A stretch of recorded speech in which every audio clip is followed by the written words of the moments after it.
কিছু কিছু mobile phone হাজারো চেষ্টা করে কিন্তু এফআরবি লক আনলক করা যায় না। তো দেখতে পাচ্ছেন বন্ধুরা, এই মোবাইলটিতে কিন্তু এফআরবি লক করা আছে। এটা হলো A22, এটা হচ্ছে মানে এফআরবি লক A22 5G। তো দেখতে পাচ্ছেন জিমেল আইডিটা থাকছে, মানে পুরানো যে জিমেলটা এটা থাকছে।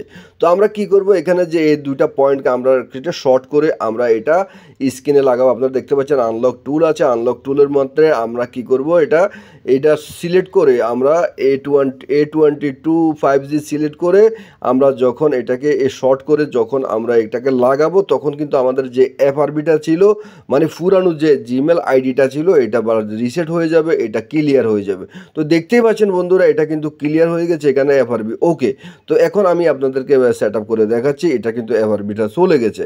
অন্য কোনো টুল দিয়ে এটা কিন্তু হয় না, শুধু আপনি আনলক টুল দিয়ে চেষ্টা করলে কিন্তু আপনি এই এফআরবিটা একদম খুব সহজে খুলতে পারবেন। তো ভিডিওগুলো যদি আপনাদের কাছে ভালো লাগে, চ্যানেলটা সাবস্ক্রাইব করবেন, লাইক দিবেন, পেজটা ফলো করবেন।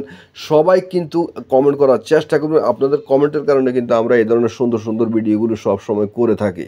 ধন্যবাদ সবাইকে।